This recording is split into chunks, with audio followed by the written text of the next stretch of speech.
Olá, amigos, tudo bem? Estamos nós aqui para mais uma palestra e dessa vez nós vamos abordar um tema que não é tão clássico, né?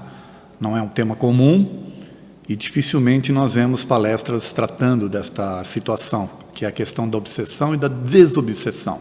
O objetivo dessa palestra, inclusive, é tentar trazer um pouco mais de luz sobre esse assunto, que principalmente no meio espírita é tratado de uma forma muito simplista, porque no meio espírita a obsessão é conhecida por um processo, né, em que um espírito vingador quer de alguma forma prejudicar o espírito que está encarnado. Então se conhece o processo obsessivo desta forma, porém ele é muito mais amplo do que a gente imagina. E é o que a gente vai abordar nessa palestra, tentando trazer luz para esse processo aí, né, não querendo fazer nenhum tipo de piadinha, né, para esse processo que é obscuro. Trazer luz para que a gente possa entender melhor e, de repente, perceber se nós mesmos não estamos sofrendo nenhum tipo de processo obsessivo. Tá certo? Porque é uma coisa muito mais ampla do que a gente imagina. Vamos começar, então, com uma definição clássica do termo obsessão. Perseguição, vexação. Preocupação excessiva com determinada ideia que domina doentiamente o espírito, ou a alma, né? Quando você tem uma preocupação excessiva, torna-se às vezes um processo obsessivo. Ideia fixa, mania. Isso segundo o dicionário Aurélio.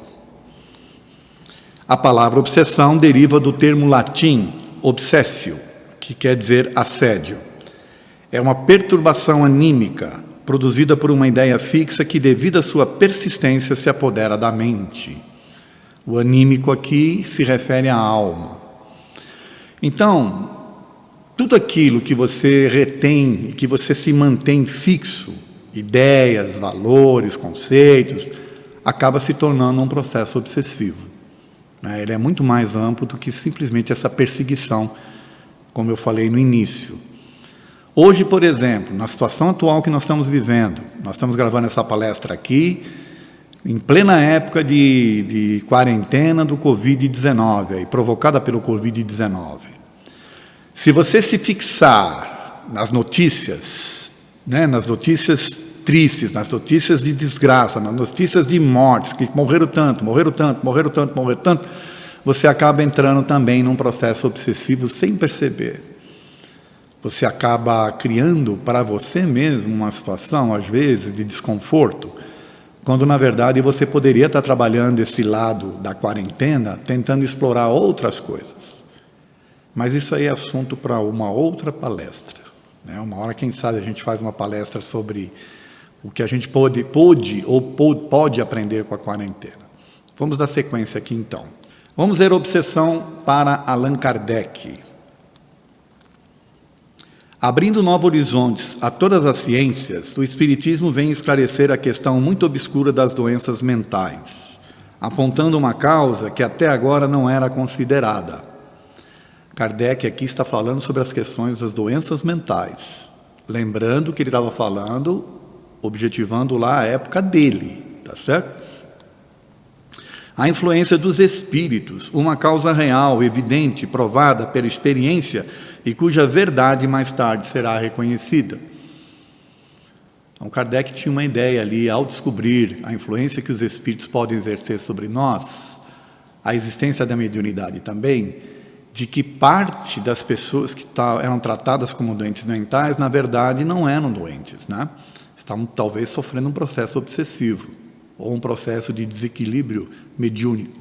Mas como levará a admitir-se tal causa pelos que estão sempre dispostos a mandar para o hospício quem quer que tenha a franqueza de acreditar que temos uma alma? Olha essa questão que interessante, né? Como aceitar também que a alma representa um importante papel nas funções vitais, sobrevive ao corpo físico e pode atuar sobre os vivos? Aqui ele já faz outro tipo de questionamento, que é, se você não acreditar que a alma continua vivendo e que ela pode, né, de alguma forma, influenciar as pessoas que estão vivas, não vai entender obsessão de hipótese alguma. Os casos de obsessão são tão frequentes que não há exagero algum em dizer que nos hospícios, ao menos mais da metade dos internos tem somente a aparência da loucura e que sobre estes a medicação comum é impotente. Isso aqui foi retirado da Revista Espírita do ano de 1868. Então, o que ele está falando aqui?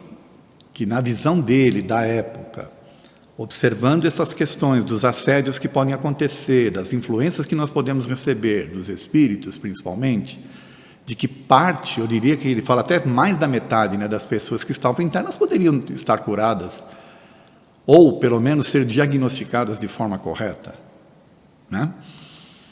Pergunta-se às vezes por que Deus permite aos maus espíritos atormentarem os vivos. Isso é uma das questões que faziam para ele. Ora, por que Deus permite que espíritos maus venham atormentar os que estão vivos? Mas aí ele faz a resposta com uma outra pergunta. Poder-se-ia, com tanto de razão, perguntar por que Deus igualmente permite aos vivos que se atormentem entre si. Então a resposta dele é básica. Deus não tem nada a ver com isso. O problema todo somos nós. A forma como nós nos tratamos, a forma como nós nos interrelacionamos. Então, se os vivos já se atormentam, imagine por qual o problema de um espírito também atormentar. É simples. A diferença é que o espírito está desencarnado, só isso. Não é preciso mais se espantar com as obsessões do que com as doenças e outros males que afligem a humanidade. Fazem parte das provas e das misérias relativas às imperfeições que o homem ainda sustenta. Isso também foi retirado lá da Revista Espírita.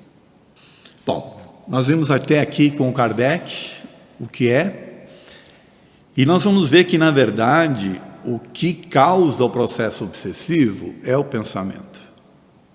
Então, eu coloquei aqui nesse slide, né? O pensamento é o caminho. Caminho do quê? Do processo obsessivo. Influem os espíritos em nossos pensamentos e nossos atos. Isso aqui é a questão do Livro dos Espíritos, 459. Kardec queria saber se os espíritos influenciam nos nossos pensamentos e, consequentemente, se eles conseguem influenciar os nossos atos, nas nossas atitudes. Vamos ver a resposta. Muito mais do que imaginais, influem a tal ponto que são eles que vos dirigem, sem que o notem. Então, o que os espíritos disseram a Kardec? Que os espíritos influenciam os nossos pensamentos, inclusive nas nossas atitudes, muito mais do que a gente imagina. Na maioria das vezes, nós nem notamos. Esta resposta para essa questão é de extrema importância para a gente entender uma série de coisas. Tá certo? A obsessão é a ação persistente que um espírito mau exerce sobre um indivíduo. Vão desde a simples influência moral, sem perceptíveis sinais exteriores, até a perturbação completa das faculdades mentais. Isso aqui foi retirado de A Gênese, outro livro do Allan Kardec. Então, o que eles estão falando aqui? Que é a ação persistente. No caso de um espírito mau, né, que acaba levando, inclusive, a pessoa para processos, né, em que ele perde até as faculdades mentais. Então, quando você vê, por exemplo, vocês já devem ter visto isso, né? Mas quando você vê, por exemplo, na rua, uma pessoa que está, um morador de rua, que fica conversando sozinho, né? Ele já está num processo ali em que as suas faculdades mentais estão perturbadas ao extremo. Ali pode ser um processo obsessivo, tá certo? Pode ser, não estou afirmando, mas há uma grande probabilidade de que seja. A pessoa falar sozinha é normal? Não é. Se ela está falando, ela está percebendo alguma coisa. Se ela está percebendo, significa que existe algum tipo de alteração. Pelo menos nas suas percepções. E o assunto não é novo. Eu tenho essa foto aí, de um quadro, na verdade, de um processo de desobsessão que Jesus fez. Nós vamos falar sobre ele lá mais na frente um pouquinho. Mas vamos ver que o assunto não é novo, tá? Não foi Kardec que tratou disso e que já existe na humanidade há um bom tempo. Não foi Kardec que idealizou a obsessão, ele apenas descortinou o véu que existia sobre o assunto, mostrando para a humanidade esta realidade. Desde os mais remotos tempos, a partir do momento em que os espíritos passaram a encarnar no corpo físico, existe a interferência dos desencarnados sobre os encarnados, provocando os processos obsessivos.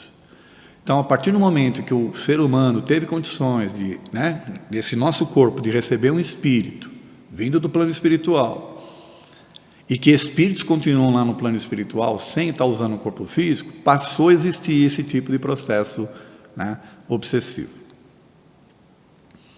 Historicamente, a partir dos países mais antigos, como China, Japão, Grécia e Índia, observam-se relatos de pessoas às voltas com influências espirituais. Vide os exemplos da mitologia grega. A mitologia grega é carregada dessas ideias de interferências dos deuses, dos espíritos e por aí afora. Na Índia, a antiga religião, cuja base era o livro sagrado Vedas, fala que desencarnados ignorantes ou maldosos saem à procura de pessoas vivas para que possam possuir.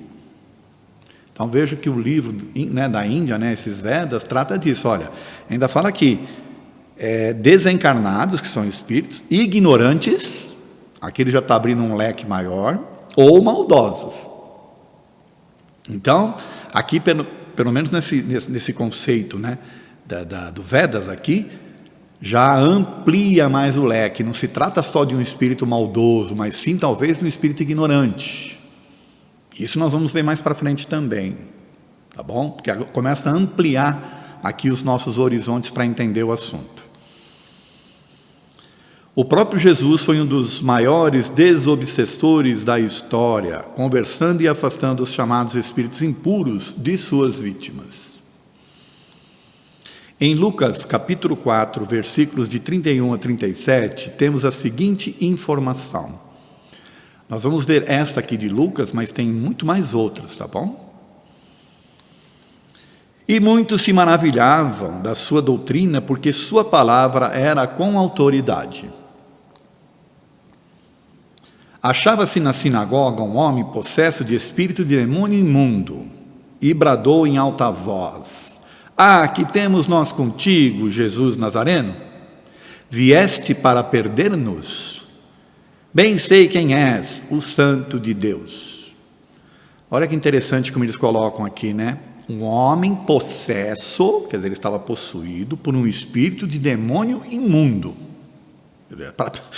Era um espírito bem perturbado mesmo, perturbador. Mas Jesus o repreendeu, dizendo: cala-te e sai deste homem. O demônio, depois de o ter lançado na terra, no meio de todos, saiu dele sem lhe fazer mal. Olha que interessante. Cala-te e sai deste homem. Olha, preste atenção nessa sentença. Cala e sai desse homem. Ou seja, você está aí, esse corpo não é seu, sai daí. E o espírito, como ainda era um espírito bem perturbado, ainda jogou o homem por terra, fez eles... Eu fico imaginando a cena, do homem se debatendo antes de sair, causar o showzinho dele. A gente vê isso muito, em algumas sessões, de algumas sessões de descarrego, sessões em algumas igrejas, inclusive, evangélicas, a gente vê o pessoal se debatendo todo e tal. Todos ficaram admirados e comentavam: que palavra é esta? Pois com autoridade e poder ordena os espíritos imundos e eles saem? E sua fama corria? Nós temos que prestar atenção nisso daqui, ficar admirados, porque com a palavra de autoridade ele expulsava os demônios. Significa, gente, que tinha muito mais do que a gente imaginava. E que era difícil de ser tratado. Mas Jesus, com a sua autoridade, Jesus na verdade tinha autoridade mais da sua energia do que com a palavra, porque não é a palavra que que vai resolver, mas sim a sua energia de amor, né? Então, mas é importante a gente entender que faz parte, né, como eu falei aqui, sempre existiu, e que na época de Jesus deveria existir aos montes, para o pessoal ficar admirado com a facilidade que ele teve para resolver o problema daquele homem. Espírito inferior sai desse... Essa aqui já é outra, tá? Espírito inferior, sai deste homem, disse Jesus. Que importa a mim e a ti, Jesus, Filho do Altíssimo? Peço que não me atormentes. Qual o teu nome? Jesus pergunta. Legião é o meu nome, porque somos muitos. Aqui está em Mateus, 8, 28, 35. Então aqui nós já estamos falando não só de um, mas de vários espíritos que estavam perturbando aquele homem.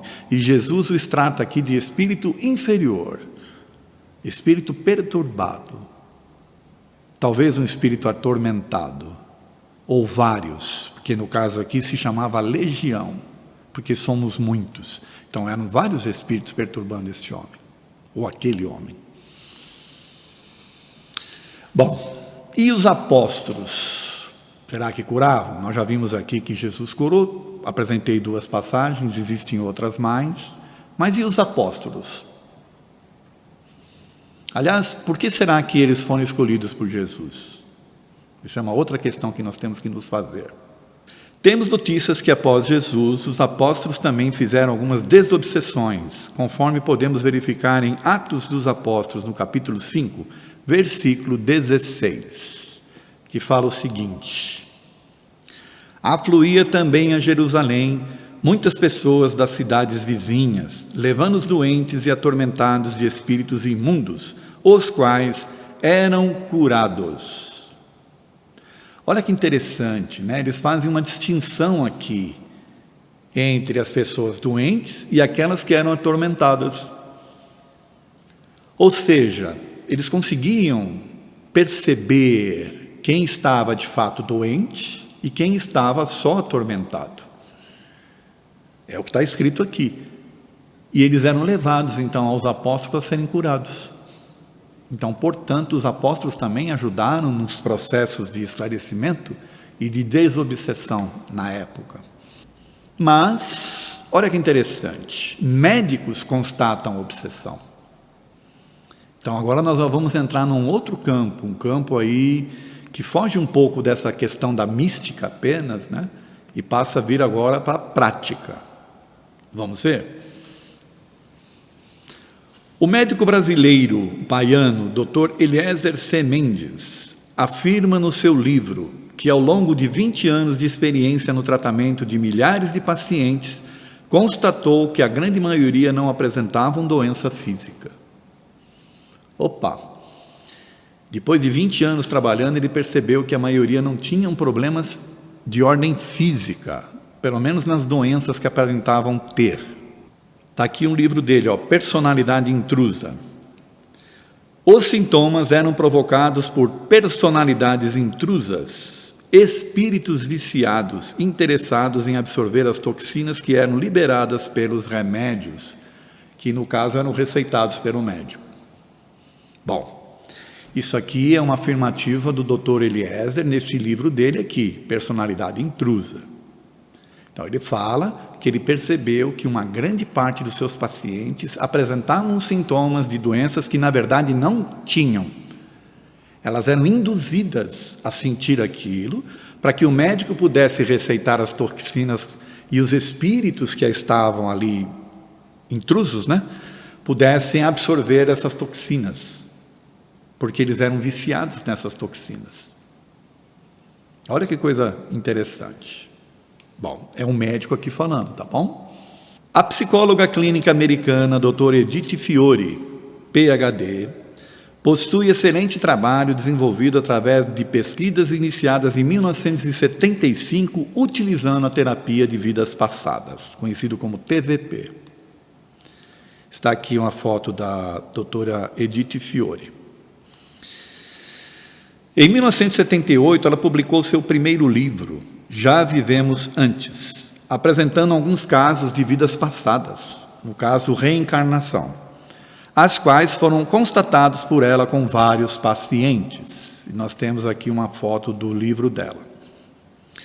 Ou seja, a doutora Edith Fiore percebeu, né, ao longo de um tempo aí de trabalho, que pessoas tinham experiências de vidas passadas. Algumas fobias que as pessoas apresentavam agora eram relativas às vidas passadas. Porém, isso aqui é o básico dela. O que interessa é o que vem agora. Ela, depois de muitos anos aplicando a TVP, terapia de vidas passadas, pôde constatar algo a mais. É isso que é interessante. Não só o fato da pessoa ter uma fobia atual relacionada com alguma coisa mal resolvida numa vida anterior. Tinha algo a mais que ela pôde perceber, e é o que a gente vai ver na sequência. Após mais 10 anos de intensas pesquisas, publica novo livro, Possessão Espiritual, no qual afirma que 70% de seus pacientes eram possessos. Opa! Está aqui a foto do livro, Possessão Espiritual.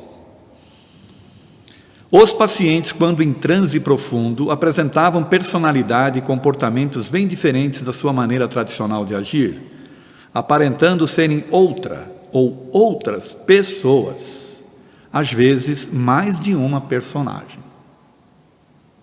Então, o que aconteceu? Ela levava as pessoas lá para tratamento através de terapia de vidas passadas, querendo resolver uma questão talvez anterior, mas no transe ela se deparava com as pessoas apresentando múltiplas personalidades, que não tinha nada a ver com ela, a pessoa, mas personalidades estranhas a ela. Às vezes mais de uma. Esse seu segundo livro contribui para os estudos espíritas, porque referenda muitas das afirmativas doutrinárias sobre a obsessão, através de uma pessoa isenta e até certo ponto cética. Porque ela não acreditava nas coisas, ela se deparou com isso tudo, ela teve que trabalhar isso, inclusive na própria cabeça dela. Olha o que ela fala aqui. Mesmo depois de tantos anos trabalhando com espíritos, repetidamente lutando com alguns teimosos, confusos, hostis e aterrados, ainda não estou 100% convicta de que eles não são fantasias da imaginação. Olha o que ela fala, né? Ela ainda tinha um olhar meio cético para isso. E olha, falando aqui, né, lutando com alguns teimosos, confusos, hostis e aterrados. O que ela chama de personalidade, perdão, o que ela chama aí de possessão espiritual. Tudo bem, o termo possessão é um termo muito pesado, né? Que é um termo que já parece que a pessoa realmente é tomada, né? Mas é a forma que ela encontrou de classificar aquilo que ela estava observando. Que as pessoas estavam sendo influenciadas por entidades, por espíritos desencarnados. Eu vou colocar um vídeo da doutora Edith Fiore, em que ela, é um vídeo de 2 minutos e meio, se eu não me engano, tá? Em que ela fala um pouco dela, de como ela entrou nessa questão da terapia de vidas passadas, e aí o entrevistador vai fazer uma pergunta para ela com referência à questão daquilo que ela verificou de possessão espiritual. E aí ela vai falar um pouquinho sobre isso. Vamos ver o vídeo?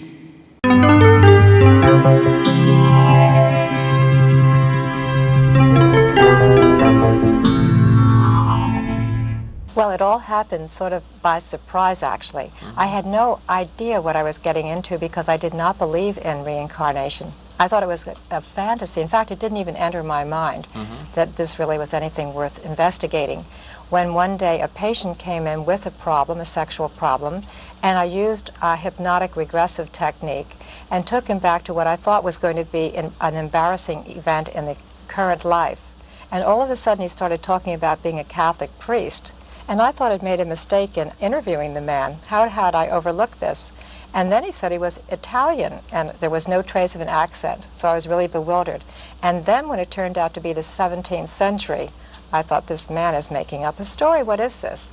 But anyway, I followed him along, and he went through his life. And of course, as a priest, he couldn't have sex and that sort of thing. And then he died of a heart attack at the age of, in his 50s. And then came back a couple of weeks later, completely cured of his sexual problems. And having been a therapist for many, many years before that, never would this sort of result happen so quickly. So I was very impressed with what a fantasy could do. But still, I didn't entertain the notion of using it. Then 2 patients later, both flipping into past lives, convinced me that this was something that would be very worth using on a regular basis. So I began to, feeling very foolish about it, using it a little bit here and a little bit there, and now I've been using it for 10 years and feel very comfortable with it. It's very effective, as you know. In other words, it works spontaneously into your practice. That's how it started, and now I use it deliberately. Yes. And currently, I understand that more of the work that you're doing is in the area of spirit possession than past life regression. Well, it's about 50-50. It just depends what is the cause of the problem. If a patient comes in, I have found that generally there are 2 main categories that cause the symptom or problem. One would be a buried memory, either in this lifetime, but it would have to be extremely traumatic, and it would have to be a buried memory, or something from a past lifetime. That's one category. The other category would be possession by an earthbound entity. Now, possession is a very heavy-duty word. Yes. I'm not talking about demons at all. I'm talking about the grandmother that drops dead, that's frightened or clings to the person, and then before they know it, is within the aura and the body of the person. Bom, vocês puderam ver no vídeo, né, que ela fala um pouco do trabalho dela, que aliás, o primeiro paciente dela aí foi acidental, né? E que depois ela fala, o Jeffrey pergunta para ela sobre a questão do trabalho com possessão, e aí ela fala que é um trabalho duro.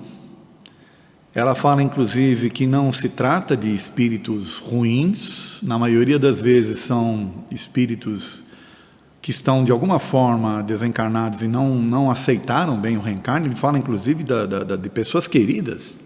E ela usa aqui o termo, né? Às vezes é uma avózinha que desencarna e não consegue se separar dos netos, e aí fica. E aí ela chama isso de um processo de possessão espiritual. Só que isso aqui já começa a abrir campo para a gente, de começar a repensar o conceito, esse conceito principal, né? De que é um espírito perturbado ou um espírito mau querendo atrapalhar a vida de alguém. Na verdade, já começa a ampliar aqui para outras questões. Já começamos a pensar em espíritos, de repente, que estão de alguma forma perturbados, ou espíritos que não estão aceitando muito bem o seu desencarne, ou com saudades, ou porque não estão preparados e acabam ficando presos aqui.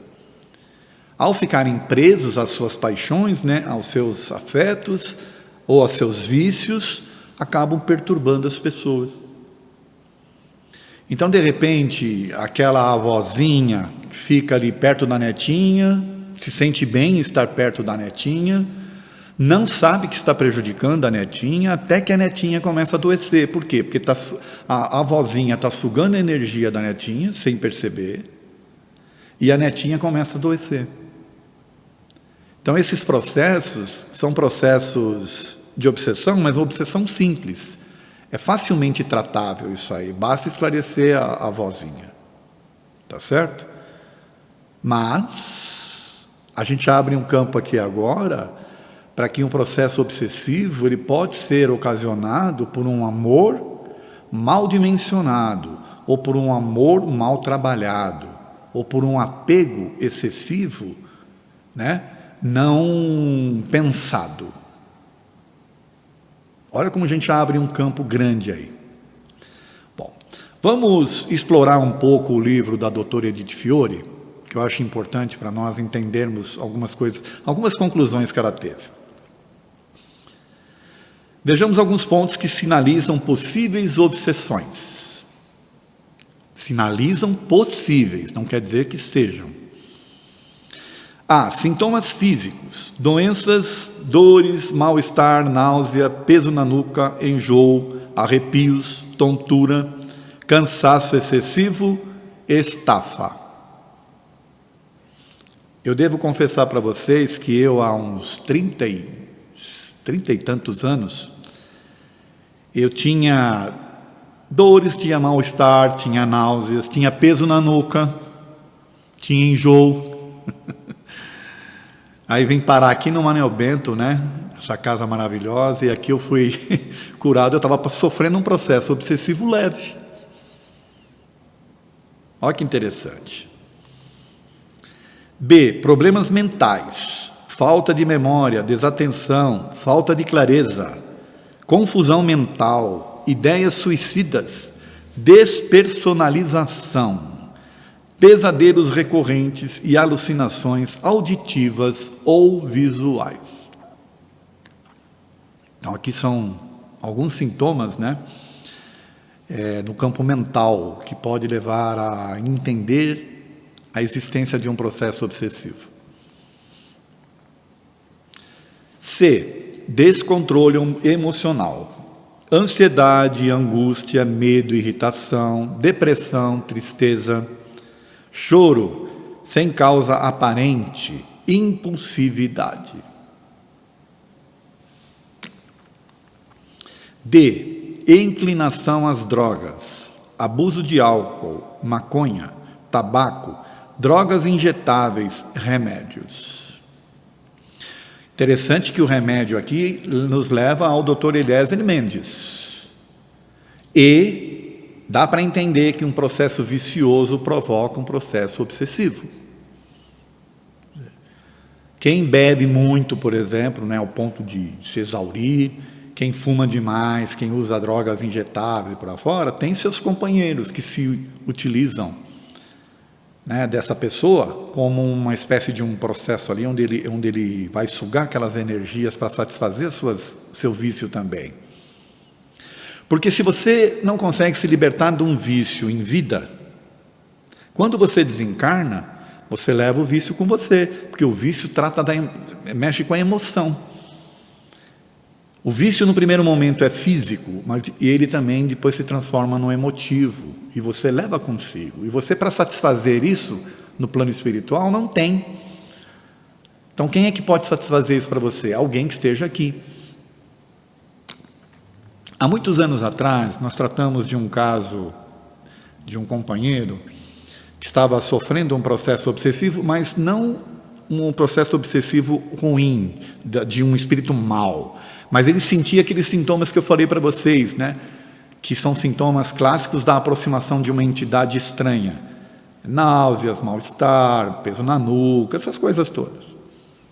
E aí, nesse processo de trabalho, né, de tratamento espiritual, foi constatado o seguinte, que a entidade se manifestava, era uma entidade que estava de fato com ele, ela se manifestava, mas ela era muito inteligente. Ela tinha conhecimento de uma série de coisas. Aí depois de algumas sessões, um belo dia, perguntaram para mim, mas escuta, você tem todo esse conhecimento, você tem toda essa bagagem, por que você aí como espírito continua ligado ao nosso irmão, que você mesmo disse que não tem nada a ver com você? Aí ele deu a sentença, é por causa do cigarro. Eu não consegui me libertar do vício, e aí eu uso o nosso amigo para satisfazer as minhas necessidades. Eu não quero o mal dele, mas ele está me ajudando nesse processo, a satisfazer a minha necessidade do cigarro. Então vocês vejam que a médica aqui não está falando nenhuma besteira, né? Problemas com peso, estímulo à compulsão pela comida ou a perda de apetite, como obesidade, anorexia e bulimia.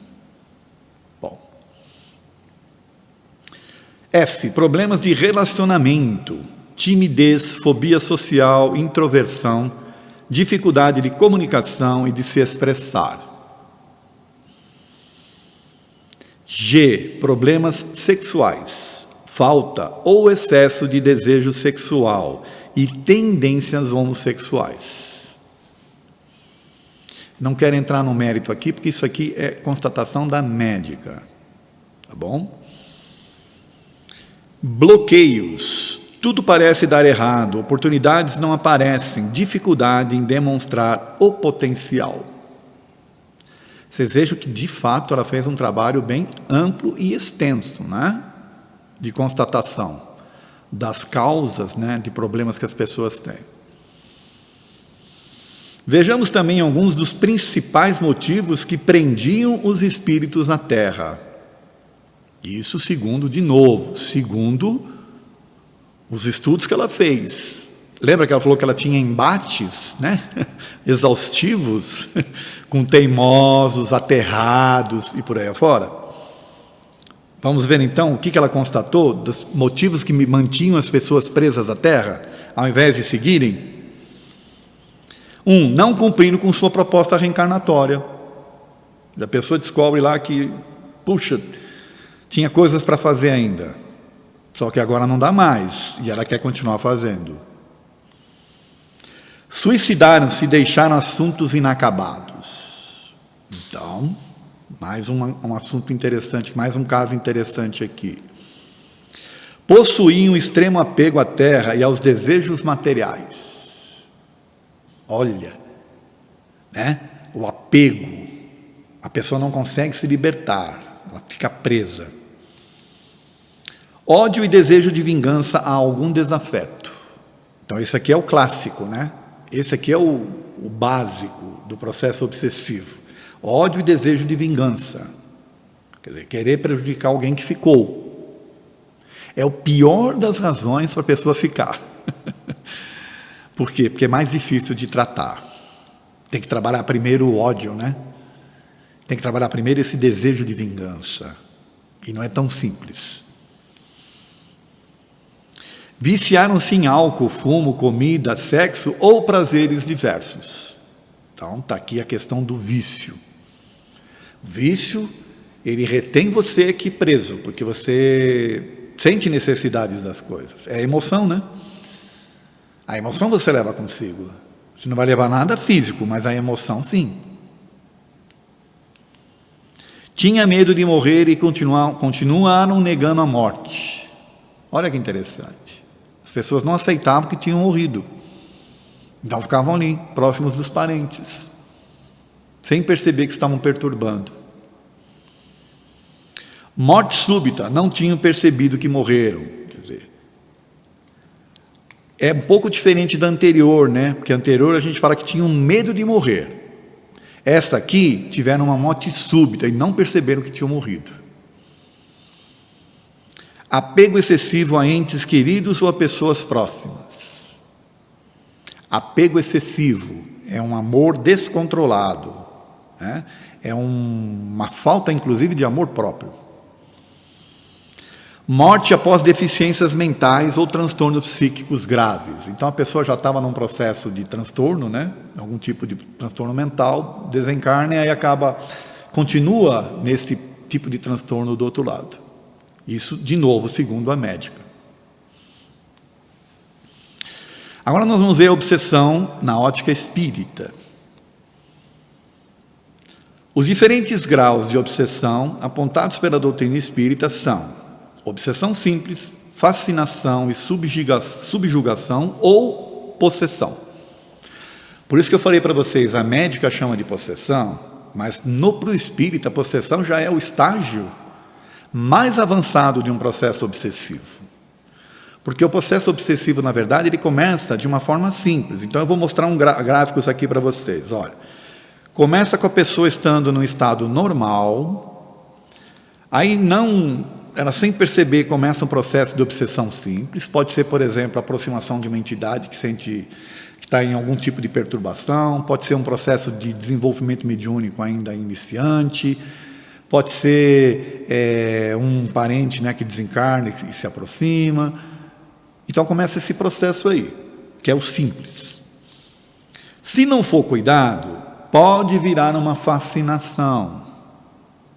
O simples, ele começa a se agravar, vira um processo de fascinação, porque começa a ter inclusive um processo, né, de simbiose um com o outro. Quer dizer, eu fisicamente falando, agora sinto falta do outro que estava comigo. A gente criou uma sinergia, né? Aí começa um processo sério de fascinação, que se não cuidado pode virar uma subjugação. A subjugação é quando a pessoa já não tem mais a vontade própria, inclusive. Ela é dominada de fato. Né? Que, por fim, pode virar alienação mental. Mas tudo começa lá no modo simples, que se tratado a tempo, né, vai se resolver. Mas se não for tratado, pode virar uma alienação mental. Aí tem pessoas que, quando eu falo assim, mas inclusive o parente desencarnado pode chegar nesse nível? Pode, porque vai se criar esse processo de simbiose entre os dois. Aquele se sente bem estando aqui, não quer de forma alguma partir, não quer se desprender, e acaba se ligando para chegar num ponto de alienação mental. Somos energia e possuímos nossa própria atmosfera individual, que nós chamamos aqui de psicosfera. Além de contribuímos para a psicosfera do nosso lar, ambiente de trabalho, bairro, cidade, estado, etc. Então nós somos indivíduos, né, que temos através dos nossos pensamentos, nós criamos a nossa psicosfera própria, que contribui para a psicosfera do próprio ambiente do lar, do planeta e por aí afora. Essa psicosfera torna-se nossa característica pessoal, pela qual seremos reconhecidos e identificados por outros espíritos, mesmo quando trocarmos de roupagem em uma nova encarnação. Essa figura do lado aí, ó, ela mostra, né, a pessoa ali com a mão levantada e o seu perispírito, né, vibrando ali.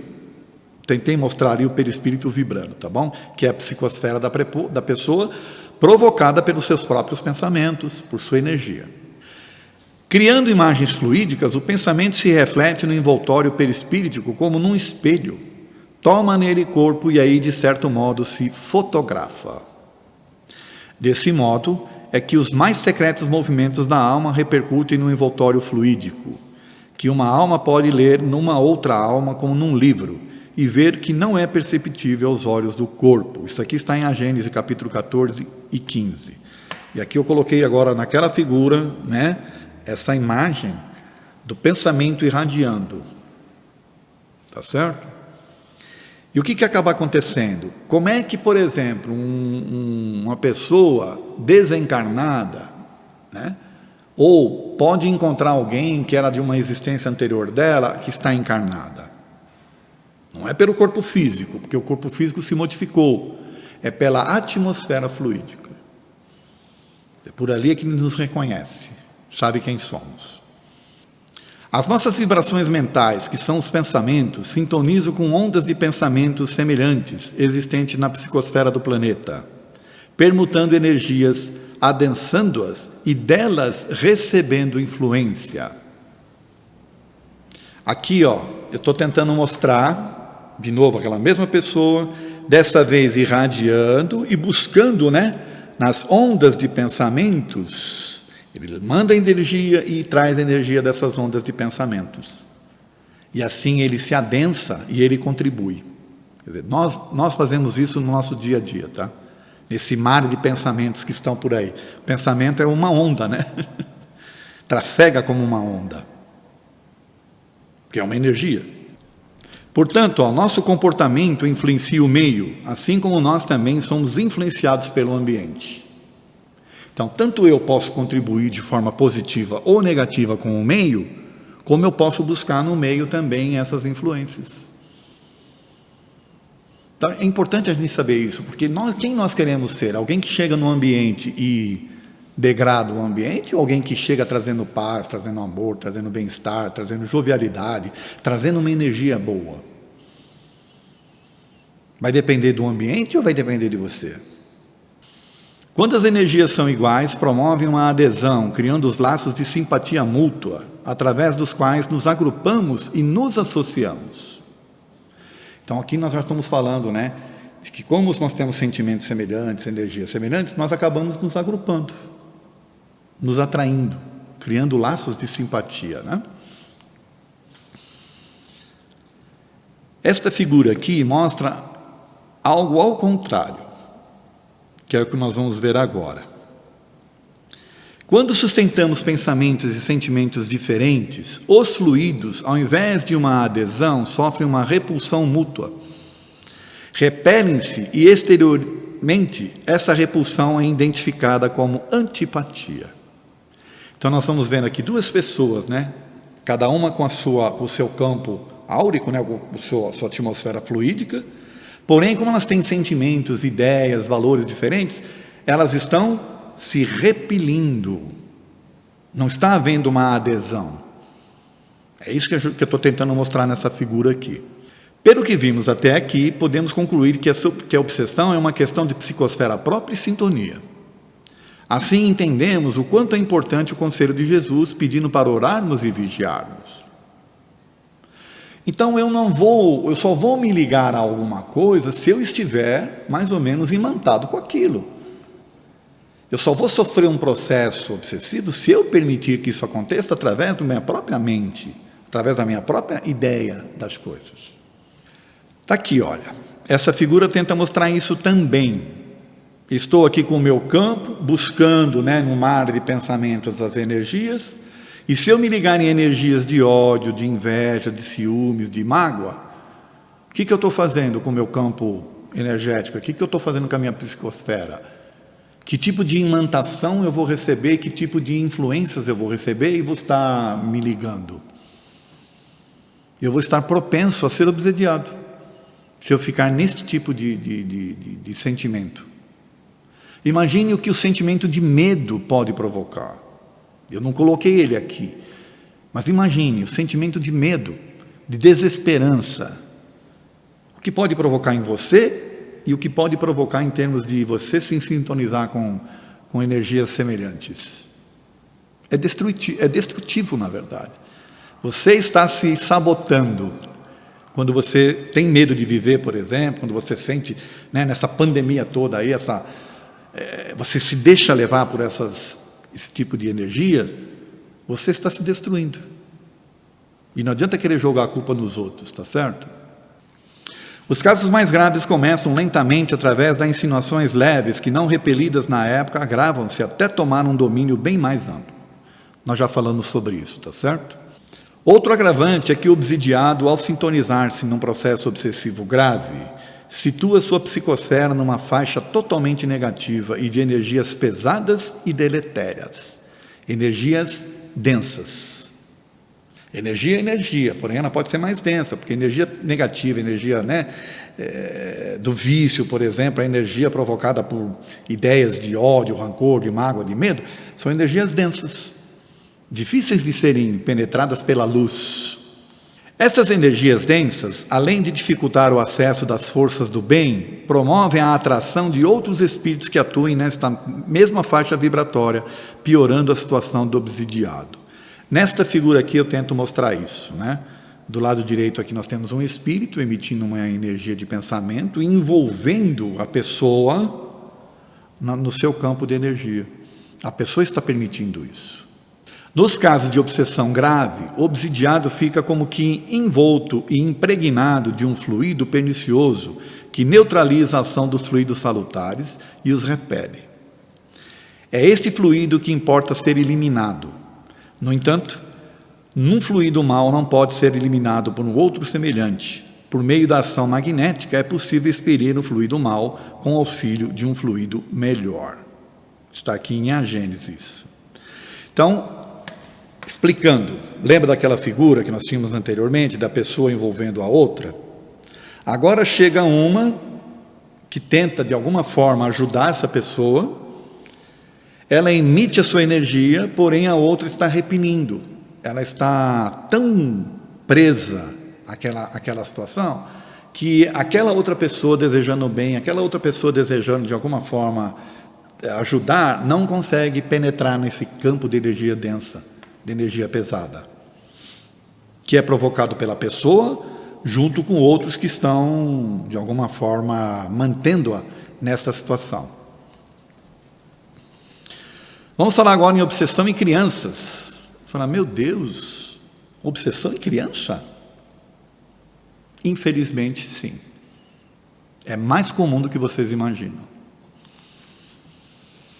É possível que uma criança tenha sua mediunidade desperta logo cedo? Isso é uma pergunta. O fator de ter a mediunidade desperta significa compromisso mediúnico da criança? Então, respondendo à primeira, é possível? Sim. Não é normal, mas é possível. Uma vez desperta, significa que ela vai ter compromisso com a mediunidade? Não necessariamente. Foi despertado por uma razão qualquer. Antecipadamente, talvez. É possível uma criança ser obsidiada? Sim, infelizmente. Por que a obsessão em crianças é permitido? Essa é outra questão. Nós temos que lembrar que a criança, na verdade, é um espírito. Ela está usando um corpo de criança, mas ela é um espírito adulto, um espírito com históricos, um espírito com uma série de vivências anteriores. Que tipo de compromisso ela tem ao reencarnar? Nós não sabemos. Ela sabe. É possível sim. Aliás, aqui no Manuel Bento nós temos uma série, nós temos um tratamento, na verdade, né, que inclusive já observamos que isso é possível, tá? Crianças sim apresentam processos obsessivos. Veja essas duas revistas aqui. Eu trouxe só para vocês verem que a coisa é mais comum do que a gente imagina, né? Uma é a revista Isto É, crianças que falam com espíritos, a mediunidade infantil. E a outra é a revista Cristã de Espiritismo, está tendo aqui, crianças médiums. Então parece que inclusive está sendo mais comum do que a gente imagina. Não deveria ser, mas está sendo. Então é um campo aí para a gente poder observar, né? E de repente aprender com o que está acontecendo. Não é racional, aí eu coloquei racional grifado, considerar-se a infância como um estado normal de inocência. Não se vê em crianças dotadas dos piores instintos numa idade em que ainda nenhuma influência pode ter tido a educação? Isso aqui é uma questão que está sendo feita. Tem crianças que, apesar do corpo frágil, demonstram ter já uma capacidade, né, inerente a elas. Nós temos que observar. Não algumas que parecem trazer do berço a astúcia, a perfídia, até a queda para o roubo e o assassínio, não distante os bons exemplos que a cercam? Então, é mais uma questão para a gente observar, porque tem a ver com aquilo que eu já falei. A criança é um espírito adulto, que está momentaneamente usando um corpo físico, frágil num processo que ainda está se desenvolvendo. Donde a precoce perversidade, se não da inferioridade do espírito, uma vez que a educação em nada contribui para isso? As que se revelam viciosas é porque seus espíritos muito pouco têm progredido. Isso aqui é uma resposta da questão 199A do Livro dos Espíritos. Kardec pergunta, né? Por que tem crianças que têm essa, na precocidade, né? Uma perversidade já precoce? Aí o Espírito responde, olha, às vezes as que se revelam viciosas é porque seus espíritos muito pouco têm progredido. É um processo ainda de desenvolvimento. Sofre então por efeito desta falta de progresso as consequências não dos atos que praticaram na infância, mas de suas existências anteriores. Então são consequências de algo que o espírito traz no seu processo reencarnatório. Agora nós vamos ver médiuns que sofreram com a mediunidade na infância, para vocês verem que a coisa é mais comum do que a gente imagina, além daquelas fotos que eu mostrei das revistas. Elizabeth Desperance foi uma que desde cedo a mediunidade aflorou e ela teve problemas na infância. Ivone do Amaral Pereira, que é outra. Divaldo Pereira Franco, outro que sofreu também na infância. E o mais famoso deles, né, Francisco Cândido Xavier, o Chico Xavier. Desde cedo sofreu com seus processos de desenvolvimento mediúnico, né, aflorado em tenra idade. Porém, nós vamos ver agora que Jesus também tratou de obsessão em crianças. Isso eu estou colocando aqui para a gente ver que realmente é mais comum do que a gente imagina. Vamos ver no episódio? Um homem aproximou-se deles e prostrou-se diante de Jesus, dizendo: Senhor, tem piedade de meu filho, porque é lunático e sofre muito. Ora cai no fogo, ora na água. Já o apresentei aos teus discípulos, mas eles não o curaram. Respondeu Jesus: Raça incrédula e perversa, até quando estarei convosco? Até quando hei de aturar-vos? Trazei-o. Jesus ameaçou o demônio e este saiu do menino, que ficou curado na mesma hora. E então os discípulos lhe perguntaram: por que não podemos nós expulsar este demônio? Jesus respondeu-lhes: por causa de vossa falta de fé. Se tiveres a fé do tamanho, aí é aquela passagem, se tiveres a fé do tamanho de um grão de mostarda, falarei para esse monte. É que as pessoas, quando leem essa passagem aqui, se atêm mais a essa questão, né, da fé, e esquece que, na verdade, se tratava de um menino que estava obsediado e que foi curado. Quanto a essa espécie de demônio, só é possível expulsar a força de oração e de jejum. Então é um tipo de demônio, um tipo de espírito, né, que precisaria ter muita bagagem para poder tratar, porque principalmente influenciando uma criança. Pode ser de fato um desafeto da criança, né? Não da criança, um desafeto do espírito daquela criança. Desafeto antigo. E como eles são desafetos, de repente ele se sente na necessidade, ele acha que é justo ele querer se vingar.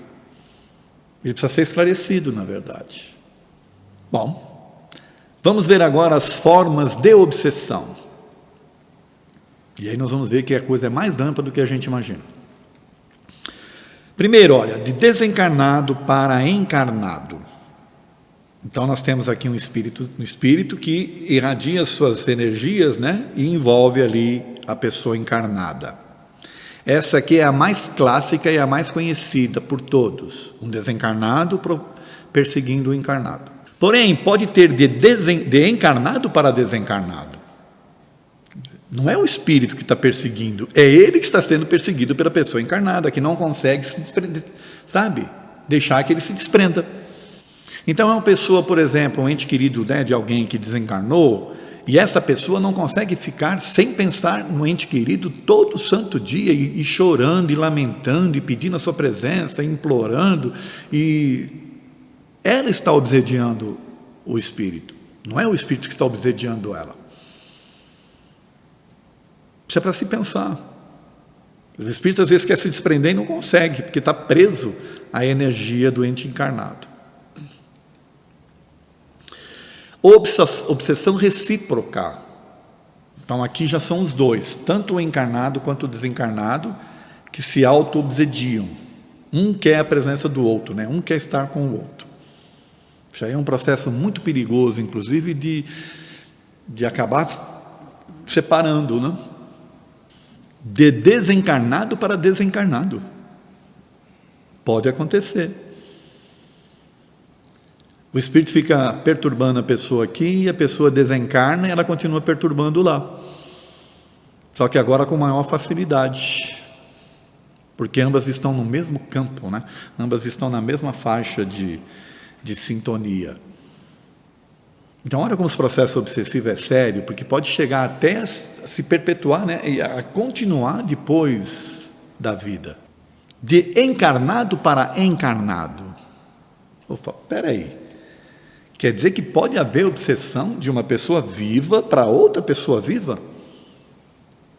Ora, nós não estamos falando de pensamento, nós não estamos falando de energia. Existem tantos processos de anulação de pessoas que elas acabam, né, se influenciando de tal forma por outras. Aliás, eu tenho uma palestra que chama-se Dependência Afetiva, que eu convido vocês para assistirem. Trata justamente disso aqui. Se cria um processo de dependência tão forte e afetivo um com o outro, que acaba virando um processo obsessivo. Outro, uma pessoa que tem ciúmes em excesso. O que ela está fazendo com a outra? O que seria o ciúmes? Não é um processo obsessivo? Um processo de cercear, de desconfiança, de não conseguir libertar a outra, de não ter, confiança na outra. O ciúmes é um processo obsessivo, de encarnado para encarnado. É isso. E eu vou me arriscar mais. Pessoas que idolatram demais outras, criam um processo obsessivo, dela para com o ídolo. Coitado do ídolo. Tem também a autoobsessão. Aqui está tentando mostrar a pessoa com seus pensamentos, pensamentos que são pensamentos disformes, pensamentos que atrapalham, pensamentos que fazem a pessoa se sentir derrotada, se sentir para baixo, de se sentir incapaz. A pessoa se anula, na verdade, ela está se auto-obsediando. Uma outra forma de se auto-obsediar também é quando você não percebe as coisas diferentes à sua volta, quando você acha que você é o dono da razão, quando você acha que tudo tem que passar por você, que nada dos outros podem, de alguma forma, contribuir para você e para as suas mudanças, você está se auto-detonando também. É um processo de orgulho, de vaidade muito grande, que cria esse processo de auto-obsessão. Por quê? Porque os espíritos vão ficar ali insuflando isso. Vão insuflar, e você, por não ter a humildade necessária, acaba se deixando influenciar. Obsessão coletiva. Coloquei essa imagem aqui tentando mostrar pessoas cegas, pessoas vendadas, pessoas que não conseguem enxergar o que está acontecendo. Acontece muito e vem acontecendo muito nos meios religiosos. Pessoas que seguem determinados líderes religiosos, que contribuem financeiramente, pessoas que vão à falência, ou então que estão numa situação precária, mas vão lá e continuam contribuindo, porque acreditam naquela pessoa. Aquela pessoa as envolve na sua energia, na sua capacidade de verborragia, na sua neurolinguística, na forma de se apresentar e coisa, de tal, mexe com as emoções das pessoas, e as pessoas se imantam naquele pseudo-líder ou naquela situação, e não percebem que estão obsediadas. Querem exemplo? Lembram do Jim Jones, aquele americano? Quantas pessoas morreram por ordem dele? Ou porque ele pediu? Teve outro caso no Japão. Nós temos um caso que é até estranho aqui no Brasil. Estranho porque tem uma pessoa que se diz o Cristo. Aliás, ele se apresenta como Henri Cristo. Vocês já viram? Quer dizer, usa aquelas roupas, como se fosse o Cristo, caminha. É um processo de auto-obsessão dele, se achar o Cristo. Porém, ele consegue ter pessoas que o seguem. É obsessão coletiva. Desculpe eu estar usando isso aqui como exemplo, mas é clássico.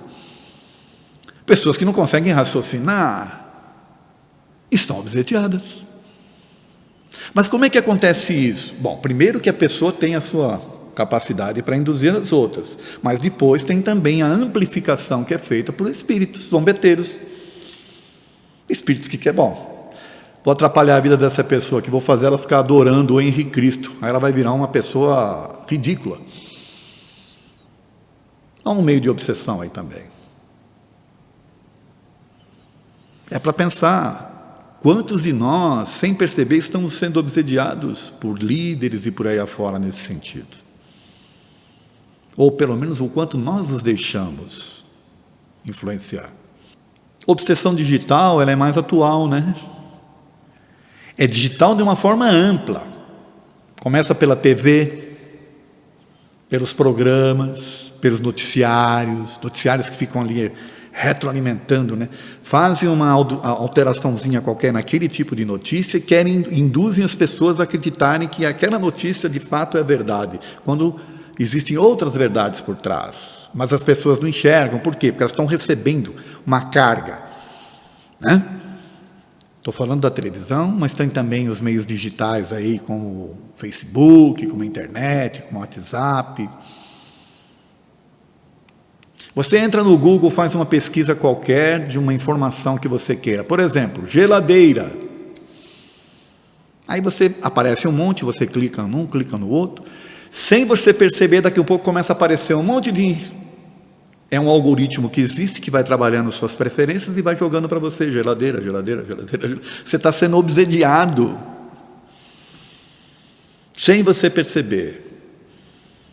E assim é com as suas preferências políticas, por exemplo, preferências religiosas, de esportes. Você acessou uma notícia, começa a aparecer aquele monte de notícia semelhante para te agradar, agradar o seu gosto, as suas preferências. E aí você se isola do resto. O que é isso? Se não é um processo obsessivo, digital. WhatsApp, tenho que mandar mensagem, eu tenho que lacrar, eu tenho que ser o primeiro a replicar, não ver se é verdade, se não é, se é fake news, se não é, vai replicando. Os grupos de WhatsApp viraram grupos de obsessivos, sem a gente perceber. Tem pessoas que ficam o dia inteiro no WhatsApp, participando de vários grupos. Eu estou falando isso porque eu também participo. E eu estou percebendo o quanto de tempo a gente está perdendo com essas coisas. Então, vocês estão percebendo como o processo obsessivo ele tem uma forma muito mais ampla do que a gente imagina? Já falamos da obsessão, agora nós vamos falar como tratar a obsessão, porque tem saída. E aqui a gente vai se encaminhar então para o fim da palestra, tá? Eu vou encerrar depois a palestra com uma historinha simples, retirada de um livro. Mas vamos ver como tratar a obsessão. Se o pensamento é o agente que permite, mantém e até agrava os quadros obsessivos, é preciso então que ocorra uma transformação das ideias existentes para ajudar no processo de libertação. Tudo tem a ver com o pensamento. Então, se eu estou ligado naquilo, para mim sair tem que mudar a minha forma de pensar. Para que haja a libertação dessa imantação, né? Porém, talvez somente a mudança dos pensamentos não seja suficiente para a cura dos processos obsessivos. Será preciso um conjunto de ações que ajudem o obsidiado, ou a pessoa que está sofrendo aquelas consequências, né, daquelas monoideias, ou desse tipo de atitude, né, obsessiva. Em primeiro lugar, é necessário diagnosticar corretamente os sintomas apresentados pelo obsidiado, pois existem várias causas e níveis de obsessão, como a gente já viu aqui. A gente vai repetir só rapidamente algumas. Disfunção neurológica é uma delas. O paciente, ao invés de obsidiado, passa por alguns problemas orgânicos, ou problema orgânico, que tratado corretamente o reequilibrará. O tratamento espiritual não dispensa o tratamento médico. Então, de repente, não é um processo obsessivo, mas é um processo orgânico. Alguma alteração química do cérebro, hormonal, que tratada vai resolver. Tá bom? Então, tem que entender isso. Pode ser uma disfunção neurológica. Perturbações transitórias. Trata-se de um tipo de obsessão simples, sem maiores consequências, se tratadas a tempo. O tratamento espiritual simples normalmente resolve. Bom, o que é o tratamento espiritual simples? A pessoa vai numa casa espírita, passa uma entrevista, depois ela vem, começa a ouvir palestra e toma passe. 4 sessões, 5 sessões. As palestras ajudam-na a mudar a sua forma de pensar. E o passe ajuda a reequilibrar. Passe magnético. Isso aí já ajuda num processo de obsessão simples. Autoperturbação, que, como o nome já diz, é provocado pela própria criatura que alimenta a insatisfação íntima com sua vida. O tratamento espiritual simples normalmente resolve. Então, aqui é um processo em que não há ainda uma ligação forte de uma entidade querendo perturbar a pessoa, mas é ela mesmo se anulando. É ela que não acredita nela, que se acha pecadora, que tem que pagar, que tem dívida, que é isso, que é aquilo, que tem que sofrer. Ela mesma está se prejudicando. Aqui também o tratamento espiritual simples resolve. Obsessão, que é o desajuste caracterizado por anormalidade de comportamento, em decorrência do domínio exercido no encarnado por espíritos vingativos ou vice-versa. Vice-versa porque pode ser daqui para lá, lembra? Eu posso estar obsidiando o espírito. Os sintomas mais comuns apresentados por obsidiados são esgotamento nervoso, irritação excessiva, palpitações, angústia, pânico, dificuldade de concentração, desânimo, desarranjos físicos diversos, etc. Que, aliás, a doutora Edith Fiore meio que encontrou esses mesmos tipos de sintomas, né? Como nós já vimos.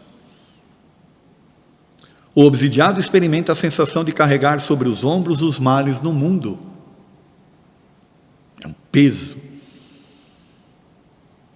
Tem processos aí depressivos em que a pessoa se sente assim, sabe, apática, não quer sair do quarto, nada, ela sente que ela é um nada, né? Para o tratamento eficaz da obsessão, vários fatores devem ser observados e atuarem de comum acordo, ou seja, o tratamento espiritual através dos passes para o reequilíbrio orgânico e energético. Então vocês vão ver no videozinho aí do lado direito, né? Nessa animação que eu fiz, lembra daquela figura que tinha um obsessor ali influenciando a pessoa? Quando a pessoa toma um passe, o passe vem justamente para ajudar, ela mentalmente ajuda a quebrar as barreiras e o passe ajuda a reequilibrá-la novamente, afastando esse processo. A alteração da psicosfera do obsidiado através de uma mudança mental obtida pelas palestras e leituras edificantes. Então, a pessoa começa a mudar seu mental através das leituras, das palestras e por aí afora. Ela muda o seu padrão de pensamento. Esclarecimento do obsessor ou obsessores, no caso, orientação. Conversar mesmo com a entidade, não a pessoa em si, mas nos tratamentos espirituais, conversar com as entidades. No caso da médica americana, ela conversava direto com a entidade, quando a pessoa entrava em transe. Na verdade, o que ela fazia ali era uma desobsessão clássica, feita nas casas espíritas. Então, nas casas espíritas, se conversa, sim, com as pessoas, com os espíritos que estão perseguindo as pessoas, para que essas sejam esclarecidas. Na maioria das vezes, são pessoas perturbadas, espíritos perturbados precisando de ajuda. O envolvimento e acompanhamento da família do paciente no tratamento. É importante que a família participe. Não do tratamento em si, mas que siga, que de repente venha junto na casa espírita, que participe das sessões, né, de palestras, de passes e por aí afora. Para ajudar, para dar um suporte à pessoa que está sendo tratada. Se for o caso também o tratamento médico, a gente não pode abrir mão do tratamento médico, né, em alguns casos, dependendo da situação, se for um pouco mais grave. Né? Já foi falado aqui, eu vou repetir novamente, o tratamento espiritual não dispensa tratamento médico, o tratamento físico. A doutrina espírita caminha para e passo com a ciência. Todos esses fatores somados formarão um conjunto imbatível na solução das obsessões, mas, acima de tudo, é preciso que o próprio paciente se conscientize e contribua de forma ostensiva na sua cura. Você não vai conseguir curar ninguém que não queira e que não contribua. A pessoa tem que querer, porque ela, na verdade, né, quem tem que transformar os pensamentos é ela. Quem tem que se libertar é ela. Não adianta esclarecer e afastar os espíritos obsessores se o paciente mantiver sua psicosfera em desequilíbrio, pois é afastar hoje para retornar amanhã. Então é clássico, né? Você trata a pessoa, dá um passo, ela se reequilibra, ela sai para fora, ela volta novamente a... Se ela não cultivar, se ela não mudar de fato os seus padrões de pensamento, ela não vai ajudar no processo.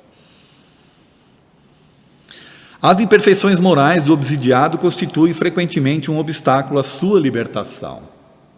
Isso aqui é retirado do Livro dos Médiuns, no item 252. Então, se a pessoa tiver imperfeições morais, vai ser um obstáculo, porque ela vai cair facilmente novamente, né?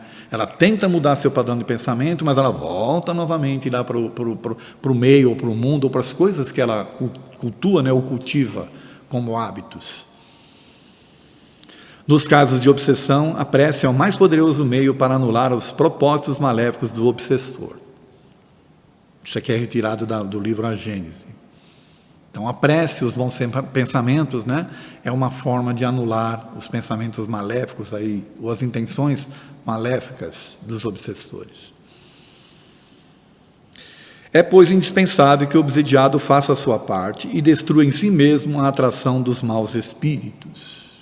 Aqui é uma resposta da pergunta 479 do Livro dos Espíritos, e eu vou ler novamente. É, pois, indispensável que o obsidiado faça a sua parte e destrua em si mesmo a atração dos maus espíritos. Porque quem está sendo influenciado é ele, então ele tem que fazer a sua parte para destruir isso. Vou encerrar agora a palestra com este conto, O Guarda-Chuva, do Richard Simonetti. Leontino não lograva êxito. Espírito desencarnado assediava José Onofre, pretendendo vingar-se de passadas ofensas.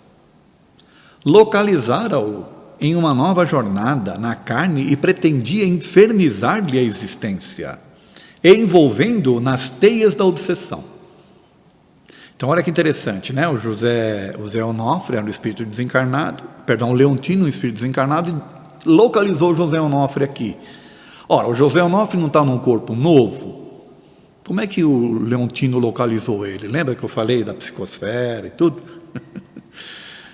Então, localizou e queria envolvê-los nas teias da obsessão. Então, vamos ver o que o Leontino faz. No entanto, o antigo desafeto resistia a todas as suas investidas, conservando-se perfeitamente ajustado. O Leontino estava tendo dificuldades. Resolveu apelar para um companheiro mais tarimbado. Procurou Quirino, especialista em atazanar pessoas, usando de sutileza em suas investidas, alguém que a tradição religiosa definiria como demoníaco. Então o Leontino procurou Quirino, que já era um obsessor mais experiente. Ele até brinca aqui, né? Um especialista em atazanar pessoas. O experiente obsessor ouviu-lhe as frustrações e indagou. E identificou-lhe as fraquezas? Sim. E quais são? Então é o Quirino perguntando para o Leontino se ele tinha identificado as fraquezas de José Onofre. E queria saber quais eram. Certa tendência à tristeza, caráter introvertido, alguma preocupação com a saúde, eventuais crises de afetividade no lar, gosta de aperitivos e não é insensível a encantos femininos. Bom, parece que ele descreveu aqui, diria que 98% da população. Pessoa comum. Então, não conseguiu puxar esses fios para enovelá-lo? Bem que tentei, mas sem nenhum resultado. Ele não tem tempo para render-se às suas próprias mazelas. Vinculado a um centro espírita, ocupa todas as suas horas livres em vários serviços diversos. Visita doentes, atende necessitados, cuida de crianças, faz plantão no albergue, aplica passes magnéticos, participa de reuniões mediúnicas. Ele não para. Bom, então o Leontino parece que ele se colocou aí numa casa espírita como voluntário e estava fazendo atividades, né, de caridade. E segundo o José Onofre, no caso, né, segundo o Leontino, isso aí era um problema, né, para ele. Leontino que queria atazanar o José Onofre, mas o José Onofre não tinha tempo, não estava com os pensamentos voltados e propícios, né, a ser perseguido. Ele estava envolvido com outro tipo de atividade. Outros valores. Simplesmente não sobra espaço em sua mente para a infiltração de ideias obsessivas. Quirino, então, franziu o senho. Quer dizer, o obsessor tarimbado falou, Quando nossas presas encasquetam a ideia de que devem ocupar o tempo ajudando o semelhante, fica difícil. Buscou o ataque por vias indiretas? Sim, segui fielmente os nossos programas. Quer dizer, existe lá um programa, né? Uma cartilha de como atazanar as pessoas. Eu fico imaginando como é que é. Explorei as tendências neuróticas da esposa, criando-lhe embaraços no lar, provoquei problemas financeiros, complicando os seus negócios.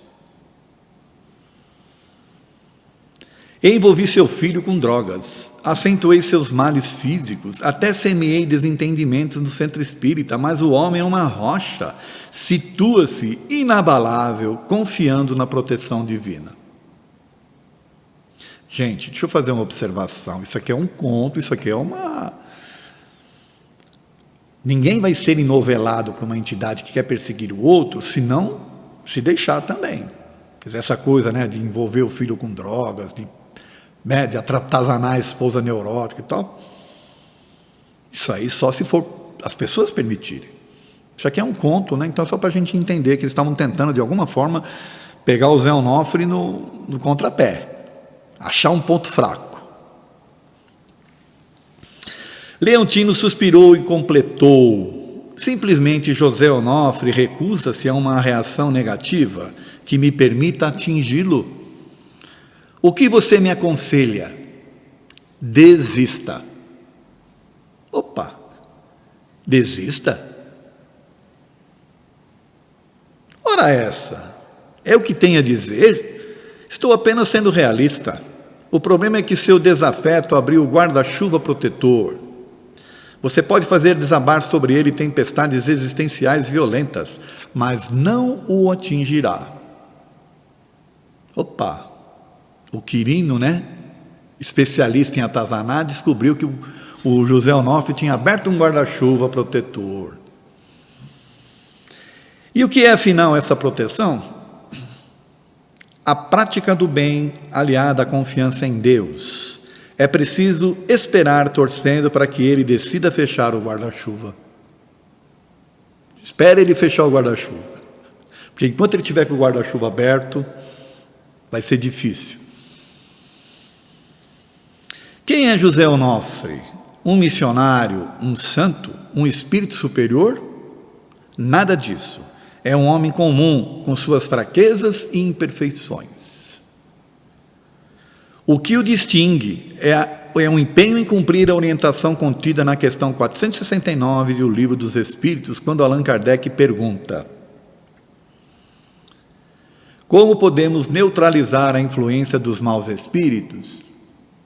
E vem a orientação incisiva: praticando o bem e pondo em Deus a vossa confiança, repelireis a influência dos espíritos inferiores e aniquilareis o império que desejam sobre vós.